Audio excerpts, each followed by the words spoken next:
From the Times and the Sunday Times, this is The Story. I'm Manveen Rana.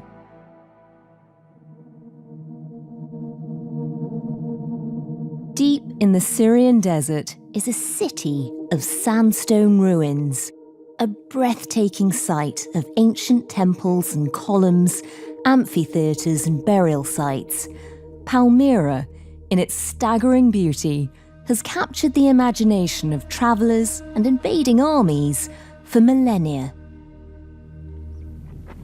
There is 2,000 years of history defiantly standing here.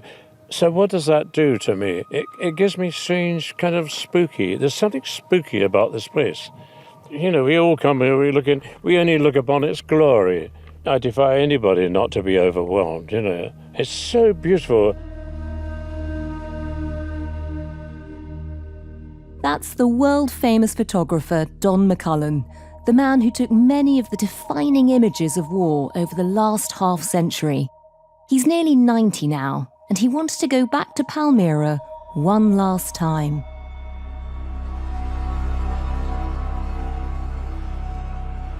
Sometimes the hair on the back of my neck stand up. I think that there is definitely a presence here. There's an energy here. An energy of history, an energy of cruelty. All kinds of energies are still trapped here 2,000 years later. Gathered among the sands of Palmyra are layers and layers of history. This is a city that's seen thousands of years of war and bloodshed, and the last decade, when it was seized by Islamic State during the Syrian civil war, was no exception. It became the scene of mass executions, fierce battles, and barbaric vandalism. It's so beautiful. It's a tragedy they blew the main gateway out and the main temple of Bel.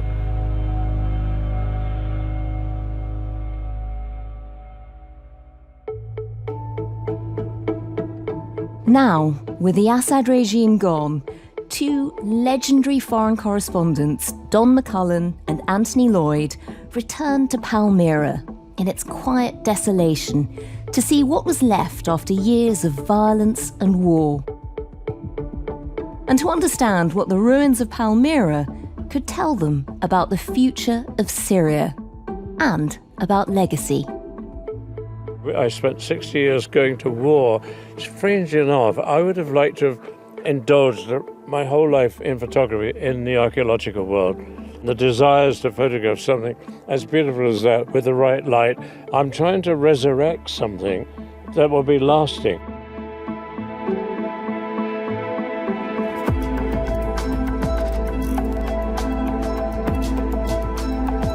The story today, Palmyra, Syria's past, present, and future.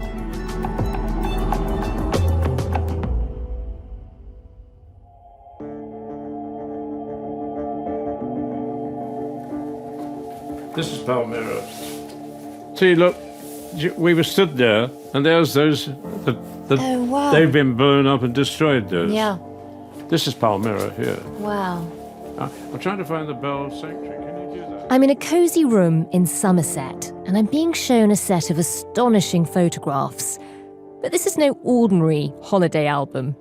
I'm hearing about the recent trip by two of the most distinguished war correspondents of our time. My name's Anthony Loyd, and I'm a foreign correspondent for The Times, and I've been working for The Times for over 30 years now, mostly in troubles and wars. And I've known Don for, I think now, 22 years. Don is without doubt, and he is too modest to say this, but without doubt, Britain's leading photojournalist.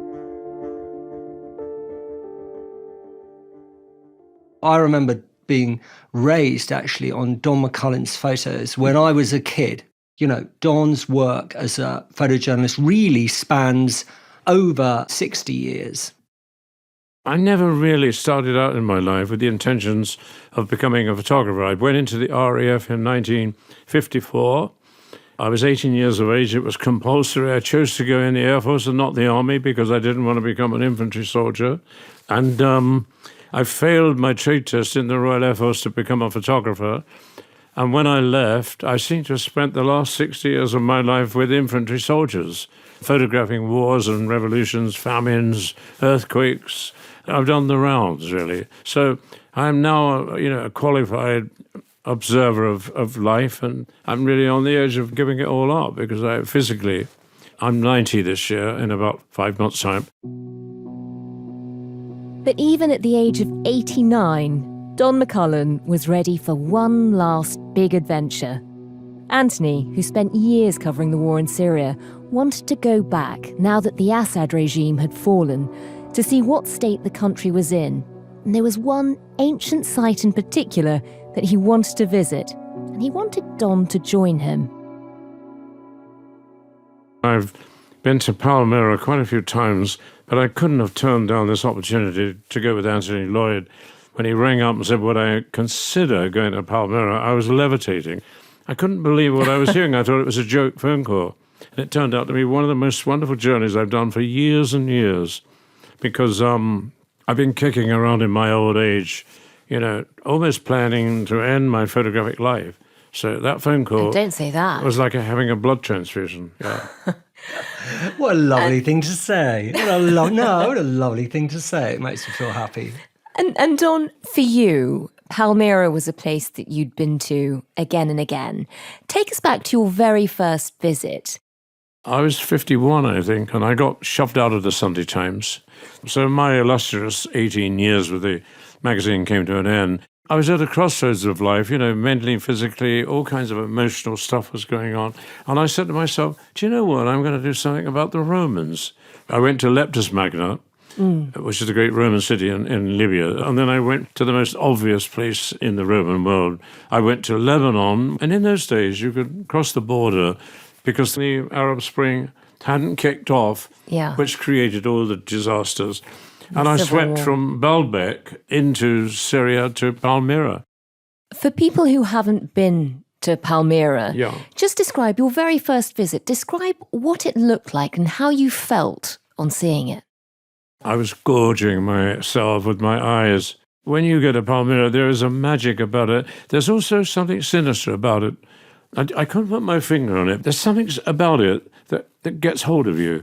You look at these great Roman buildings, the structures, and you know full well they could have only got there by the cruelty of slaves working in the quarries, starvation, accidents on a major scale. Falling masonry would have killed them by the hundreds. I think that's where the sinister side of it comes into it. There's also something very special about it as a site. It's beyond special. It's like the ultimate kind of archaeological wedding cake, really. I mean, when you see it, it's coming out of the desert. Well, it's over many, many acres. You have the great Temple of Bel, the Sanctuary of Bel, which in ancient times the Arabs, local population, built houses within those walls that we saw. Then you've got the Valley of Tombs. It's all there. It's like the scriptures. It's very biblical. It's extraordinary. And then all the times I've been there, it's been empty. I've been there 5 times. I never fail to feel moved, deeply moved by the privilege of being there. The landscape of Palmyra is like looking at a small sea, but it's a sea of stone created by man. And there's an echoing kind of feeling about the place. It almost says to me, come in, but don't come in. Even if you stood on the periphery, you could still go away with an emotional experience you're never going to get from other monuments I've seen all over the world. It's a special place. And this was your first visit to Palmyra. Firstly, just explain how easy it is to get there now that Syria has sort of reopened. Did it feel dangerous? I think that it can be easily exaggerated how stable Syria has become. It didn't seem that stable to me. I mean, in the 8 weeks before Don and I went, more than 1,200 people had been killed in sectarian-related killings. Since we've been there, there's been violence in the town of Tadmor, which abuts Palmyra, and what the Arabs call Palmyra. There's been rockets fired into buildings. There's been raids on places which sell alcohol in Damascus. There's all sorts of tensions. So these were going through my mind on the long road, But the checkpoints we encountered, and there were many, these are guys often dressed in black, wearing balaclavas and armed. I mean, you don't want to take them as a joke, that's for sure. But the mood was positive and often warm. And, you're going through a place which has very recently seen violence, has had a history since 2011 of appalling violence, and specifically Palmyra as well. And the ruins itself has seen people executed, been fought over. The town's been taken twice by Islamic State. They've been driven out twice. There's been terrible bloodletting within the town. And then you're aware you're in a country whose future is, I would say, very undecided as yet. However, for me to be there, I felt, pretty relaxed. I mean, it's vast. It's vast, and it is a very arresting sight. And to go there with Don, who knew it so well, and his reflections on it, it was an amazing experience. I was very happy. I was very different to many places I work at the moment. And give us a bit of the history of Palmyra. The roots of Palmyra are hidden in the deep depths of time. It appears in Hebrew scriptures, where it's alleged that King Solomon founded it. Whatever the truth of that, certainly by the time of Christ, it was a flourishing city and a major trade route between West and East, Silk Road. And it was different things. You had extremely wealthy Palmyrean merchants who were Arabs or Hellenized Arabs. Then you had an awful lot of Romans, because it became a Roman colony with its own semi-autonomous monarchy. So you had an amazing mishmash of religions and cultures in this city. And the wealth generated by these merchants, by its position on the trading route, allowed for the creation of fantastic constructions like the Temple of Bel, the colonnade, the theatre. It was amazing. I think people now remember it very much for its destruction by Islamic State in 2015. But in fact, the city is no stranger to massacre or destruction at all.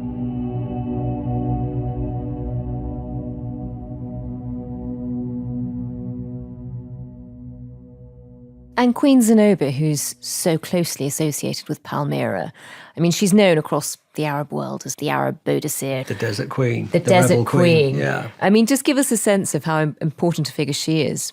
She was a Hellenized Arab. Her husband was assassinated, causing her to take the throne. I think it was AD 271. She marched against Rome. She rebelled, captured all of Anatolia, Syria, Egypt, claimed kinship with Cleopatra, and declared herself Queen of the East. But then you get Rome striking back, marching on Palmyra. Zenobia was defeated twice, captured, and either killed in battle or taken off to Rome. Then you get another Palmyrean rebellion against Rome, after which the emperor decisively captures the city, slays its inhabitants, trashes it. It gets trashed a couple more times 200 years later, this time by Christian zealots, and it never regained its former affluence or significance or wealth. You did get a few thousand people living there at various times throughout history, but the numbers dwindled and dwindled until really over the last 50 years, there's been no one living there at all. It's been tiny communities occasionally living amongst the ruins, but now it's pretty much totally deserted. Don, when you first went to capture images of Palmyra as part of this Roman adventure you were recording, give us a sense of your experiences there, because you were there a number of times just before it fell to ISIS. Yeah, well, I had a very nasty accident there, actually, because these sites are incredibly dangerous. I fell on a rock, busted my rib and collapsed my lung, and then I kept working for 2 days in the most appalling agony. Ooh. There was a very sweet little museum. It's run by a very extraordinary man. I crawled into his museum. I sat on the edge of his sofa, and he said, "What can I do for you?" And I said, "Well, I'd very much like to work in the museum, and would you allow that?" And he said, "I see no reason why not. You're welcome, welcome. Have some tea." And I sat on the edge of his sofa. I'd just come out of hospital that morning. This man couldn't have been more charming. I photographed it in the museum, and he described to me how they discovered that where the the Valley of Tombs, they look like small high-rise buildings, which have subsequently been blown up. He said there was a lorry going along, and it fell into a crevasse in the road, and they discovered it was a tomb under the road. Wow. The sad part of the story was, as we all know, that the world knows this, that when ISIS captured that city, they took the curator of the museum, demanding from him where the gold was, and he said there was no gold.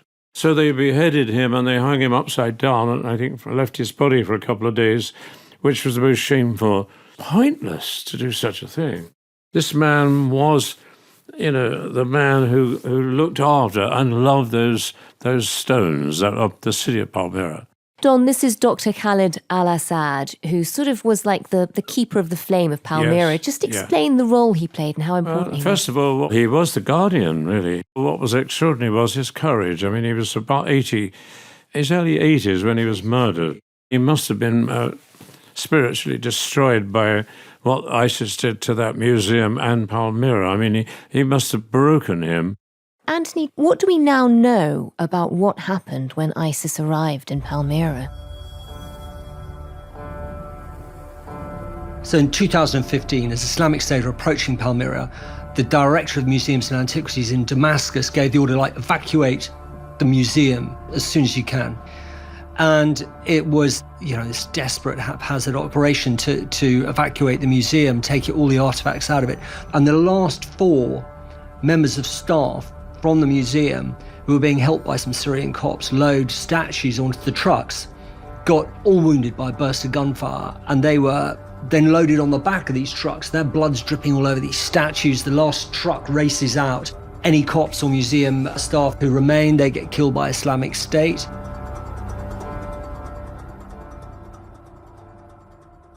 Dr. Khalid al-Assad, at that point, chose to remain. Now, this was a man who was so entwined with the history of Palmyra that he'd named his eldest daughter Zenobia after Queen Zenobia.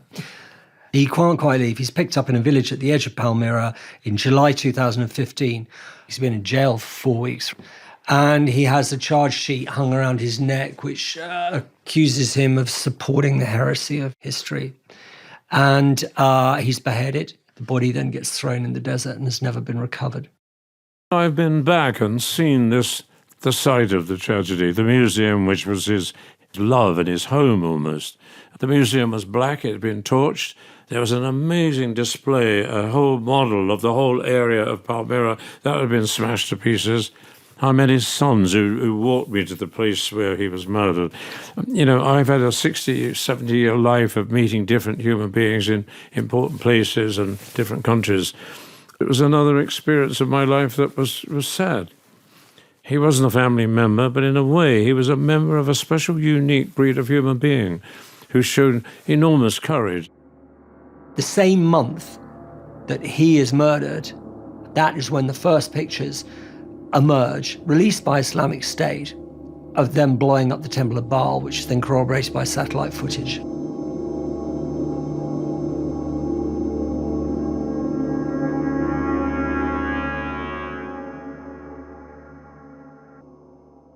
And that made headlines around the world. I mean, people by then had got used to ISIS doing horrendous, barbaric things, murdering people en masse. It was obviously an awful moment watching the Islamic State rise up. But there was something about the destruction in Palmyra that affected people differently. You've both covered wars around the world.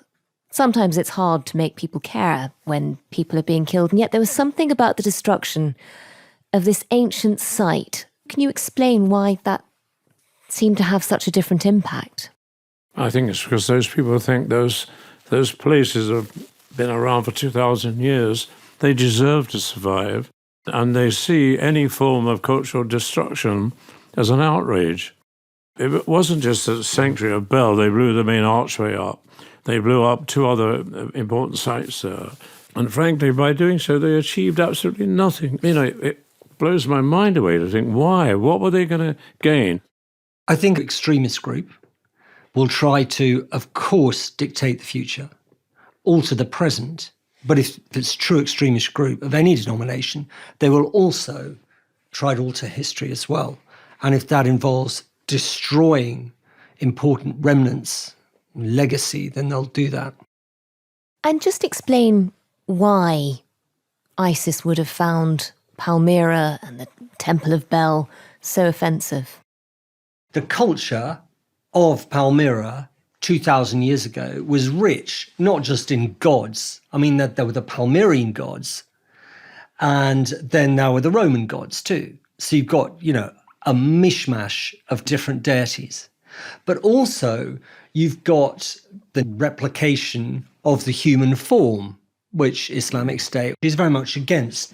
So in the funeral phrases down in the tombs, for example, you would have seen on the walls all the faces of the dead from the richer families there. And these would be women's faces, uncovered. And usually as a sign of wealth, they'd have one hand up by their ear, just pulling the side of a veil back so you could see their jewelry as well as their face. Wow. So for Islamic State getting that, you've got heresy, number one. And then the sheer revelry as a terrorist act in destroying that, knowing the power of the outrage. Syria has several hundred Roman sites and historical sites. Can you imagine, had ISIS taken over, they would have swept through those other places, destroying as much of that inheritance as possible. Thank God they were stopped.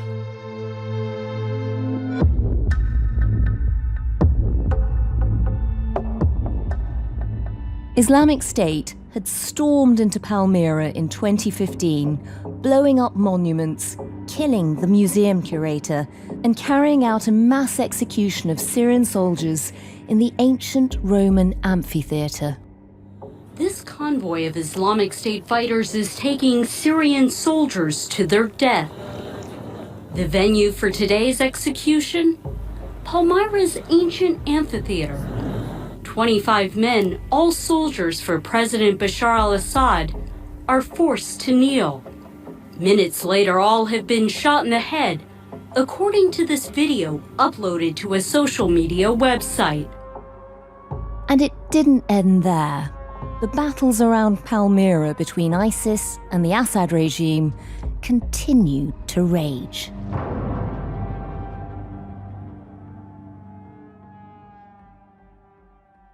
By this stage, Vladimir Putin has thrown his support behind the regime.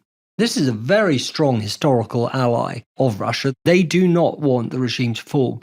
He puts a lot of military support into Syria. The fruits of that are seen when Islamic State are driven out of Palmyra by the regime, supported by Russian aircraft, Russian forces. And indeed, so happy with the victory that the Russians then hold a concert in the theatre. Were you there, Don? I was there, yes.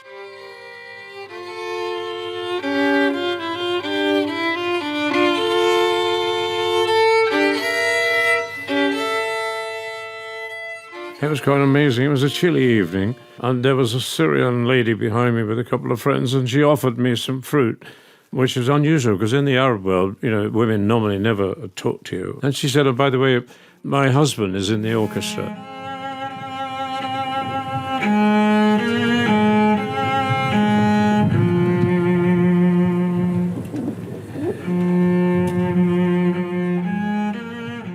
So there I was. I've taken many pictures of the theatre before ISIS. They destroyed it, but not on a really major scale. And the idea that one saw this Russian orchestra playing with a few Syrians thrown in that night, and then the executions which took place. So that theatre, it's been poisoned by those events. So this theatre where this mass execution occurred, and then it suddenly is the site Has this of... orchestra.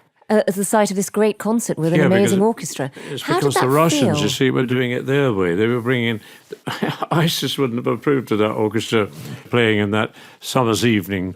At the end of the day, they were exporting Russian musical culture into this place, which was a bloodbath on a certain day before they were there. I believe that the conductor was Grigoriev. Vladimir Putin's face appears on the screen, watched by Donald and the others there. Great celebration and a smart move by the Russians. They're like, we're here. We've driven an Islamic terrorist group from the ruins and we are bringing culture back. But then they get distracted, going off and fighting a big battle in Aleppo where they're trying to drive out the rebels there. Not Islamic State, but another group of rebels there. That's a huge battle going on there. It takes them some time. Meantime, Islamic State come back to Palmyra. They're there for another tranche of time in 2016, and they blow up more monuments before finally they're driven out again for good in 2016. Then afterwards, Palmyra is controlled by the Syrian regime with some Russian forces there until really Assad gets overthrown in December last year. And there was still a bit of fighting actually just north of Palmyra then as rebels came back and ended up clashing with regime forces who were in retreat then. So you've got this city which has been fought over throughout history, thousands of people killed throughout history there violently. And now, even if you walk through it, you go down into the tombs which have been ransacked by Islamic State, and you find these incredible figures there and so with their faces smashed off. Then you'll see Islamic State graffiti like death comes from the east and the Kufar will feel the blows of our swords. You see all that. Then you've got fragments of Russian newspaper around the place, particularly up by the castle, because you've had Russian forces there until just a few months ago. So it feels like everybody's had a tramp through Palmyra over the last 2,000 years. Yeah, in a way it's nothing new, I suppose. It's nothing new. As you walked through, and you're right, the history of Palmyra is a history of war and destruction and generations coming and going.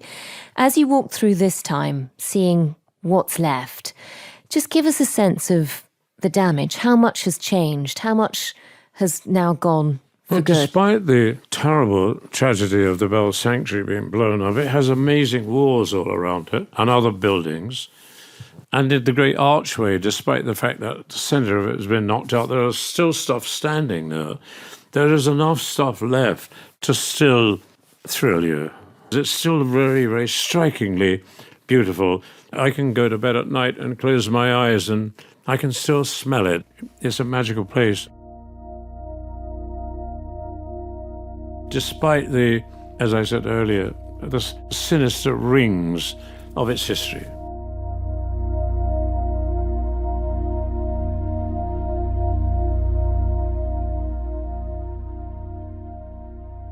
In a way, your last few trips before ISIS arrived, you managed to capture what there was of Palmyra before it all changed.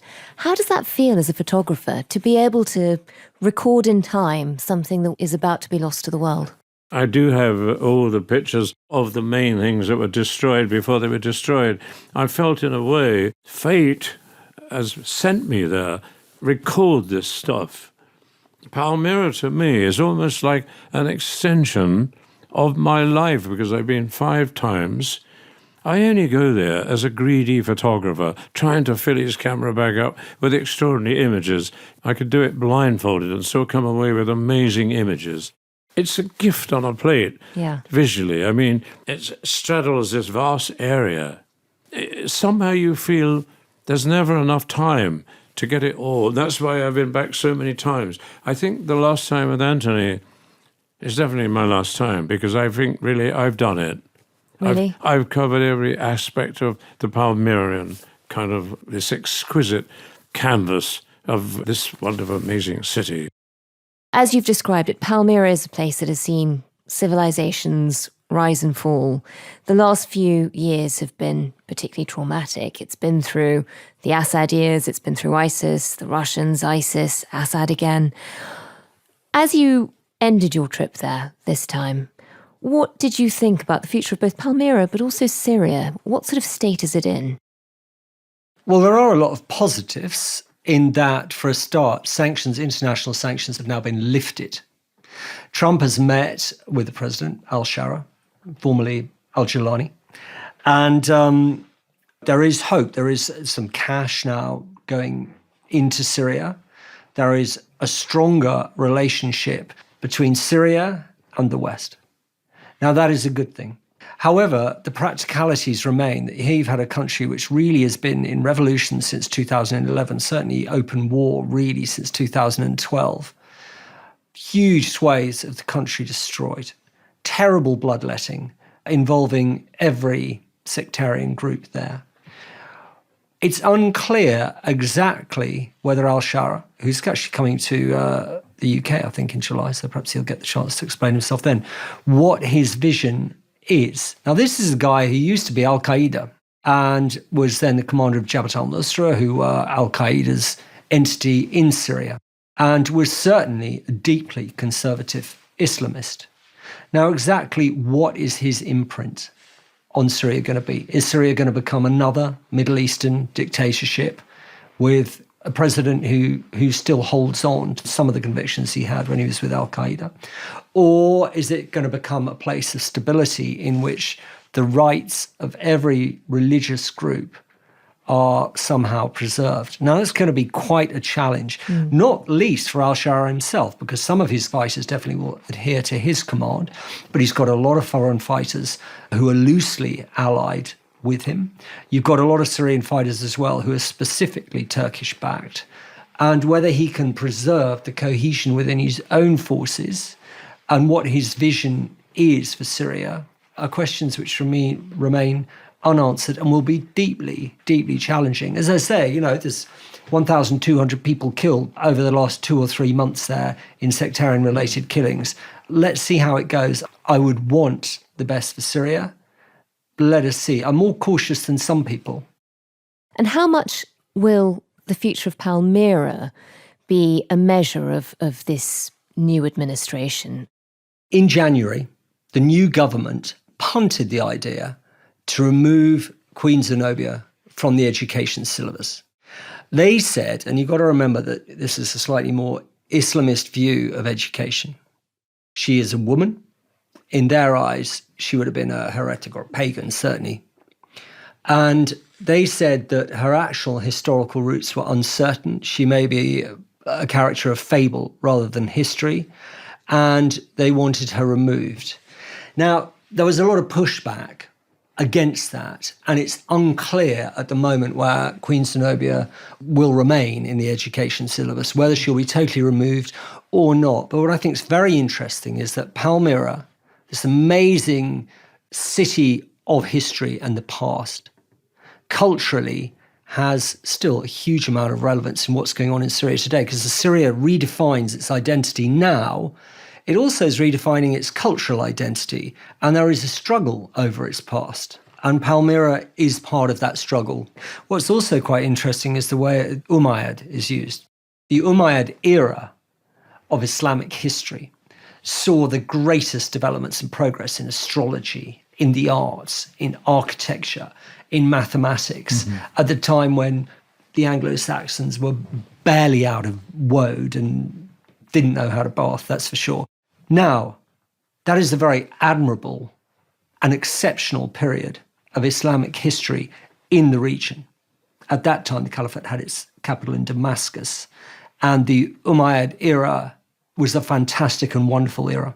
However, the phrase across social media now, which is governing so much of the sentiment in Syria, Umayyad is being both exalted but also abused. Hashtag Umayyad is used in the most weird and sometimes perverse ways. I saw prisoners like Druze and Alawite prisoners, really badly beaten guys, stripped down to their underwear and bruised and bloody with hashtag Umayyad underneath it, like, here we are, this is the future. And it's like, no, hang on. As if that's something to be proud of. Extrapolating this phrase from this fantastic era of the past and putting it as a stamp onto the persecution of minorities. So let's see where we go with that. Let's see if really a kind of mature vision of wonderful Islamic past in history, and 7th and 8th century, particularly history, can be brought in Syria again. There's one stumbling block here. I think his kind of success is going to rely upon how he deals with his neighbor, Israel. If the Israelis are intent on occupying part of his country up in the Golan Heights, they're intent on bombing him whenever it suits them, he's going to have to deal with that. When we were there were fairly regular airstrikes, not specifically near us, but there were Israeli airstrikes going on south of Damascus. Yeah, you heard the bombing, you could hear it. Oh yeah, you could hear it, and Israeli drones too. Yeah. And the sentiment, the anti-Israeli sentiment in Syria is understandably particularly acute. As somebody who's covered the Syrian war for years, I mean, did you feel any sense of hope? Well, I've seen Syria a lot worse in place than it is now. And I don't want to be overly pessimistic for Syrians' sake. One thing's for sure. Thank God the monstrosity of the Assad dynasty is out and finished. Thank God. Can anything really be worse than that? Well, let's see. So it's a moment of hope. There's great moves now, for example, to survey 10,000 archaeological sites over the next 2 years. Perhaps some of those sites can be renovated. That's great. And I think that's a worthy and sensible thing to start doing. I think it's unclear whether the revolution is over. There's often a cultural revolution that follows an armed revolution, and I'm not sure whether we've seen the cultural revolution occur yet. It could be beginning. And Don, Syria is a country you've known for years. Did you feel hopeful about its future? Not particularly. No. Because I know they have to get over this catastrophic situation of rebuilding Syria. And I don't think fixing Syria is going to be that easy. I mean, they're broke. They are going to need a hell of a lot of money. When we were there, all we saw was people waving to us. You could feel a sense of freedom. They were pleased we were there. And Don, just finally, you said earlier that this would be the last time you'd go to Palmyra. Oh, of course, yeah, because I'm too old to go anywhere, really. The effort of getting from A to B at my age is quite difficult. I mean, I'm no David Attenborough, but photographically, I can feel my life's coming to an end, because I can't bear going into my darkroom anymore. The chemistry the chemistry is lethal, and I've been doing it for 70 years. So I think my number is going to be up this year. How does that feel, hanging up your lens after all these years? Well, I just don't want to go to another airport. I don't want to be bullied at airports by the people who search my bags. Time is not on my side, but I want to take dignity on my side. So, I'm finished. Will you miss being in places where things are happening? Do you miss being on the front line? I miss that. I shouldn't say I miss it because other people's lives are at stake and suffering. And, in the old days when we covered wars, there were lots of us and things. It's the nature of warfare is changing now because of the drones things. But frankly speaking, we used to get off on it a bit going to wars. At the end of the day, when we had survived and we didn't have a bullet hole that we'd seen in other people's bodies, it would give us a little lift. It was wrong to think like that. So what I've been doing for the last 60 years has been slightly wrong. Morally, it's been wrong and bad of what I've been up to. So this was a way of trying to alleviate my guilt, going off and doing, archaeological sites. I photographed the country around here at Somerset. I've been trying to turn my back on my own mistakes. Does it really feel like that? Because a lot of people have really been able to understand the reality of war through your pictures. Yeah, but it's been a total waste of time because when one war has been finished, another one is always waiting in the wings. And we're not seeing one war now going on. We're seeing several wars going on around in Russia, Ukraine, here. Middle East is, I've seen so many wars in the Middle East. Africa is always going to be troublesome. So, yeah, I won't be sorry to kind of turn my back on that. But that's why I love this archaeological world and the landscape around this house. Looking back on an epic career, it's so interesting to hear you talk about it as something you almost regret now. For you, and as a war reporter, somebody who still does it, what do you make of that? Oh, no, I can see exactly where Don feels like that. I think if you removed journalists and photographers from the equation, then the world would be a much worse place than it is. But I think the positive impact that journalists and photographers have is hugely over-exaggerated. Yeah. And I think as well, sometimes society thinks that it better understands war because of our work, when in fact it doesn't really understand war or suspends its comprehension in order to embark on the folly all over again. And that's what I feel. So I'm not saying that it's all for nothing, but I think the positive impact is hugely over-exaggerated. And unfortunately, war is so ingrained into the psyche of us as a species that we do it again and again. And I look at the world now, and it's not just because I'm getting older. The world now is in a much, much worse state than it was when I started in this profession 30 years ago, a much worse state. Can I say one thing? Yes. We're not great. We're not sometimes the great kind of people, what people think we are. We're not. There's so many controlling factors goes on in war, to get to the front, to do this and do that. The American war in Vietnam, they gave us carte blanche, and then when the war was lost by the Americans, they blamed us for it. So at the end of the day, we're no heroes, and we're not great philosophers, and we're just opportunists who go there. We're nothing special, really. You said this is the last time you think you'll go to Palmyra. Yes. As you left, did you say goodbye to the place? Did I say goodbye to it? I'm pretty sure when I left, I thought, I'm not coming back here again. There really no point, really. I don't think there's a stone there I haven't unturned, particularly the one I fell over on several years ago. No, my Palmyran days are over, but my God, what a legacy I've taken away from that place. I mean, I stand by what I said about it. There's something spooky about it, but there's bound to be with, 2,000 years of history. So it's a special place, and it will always remain a special place, but not always for the right reasons, sadly.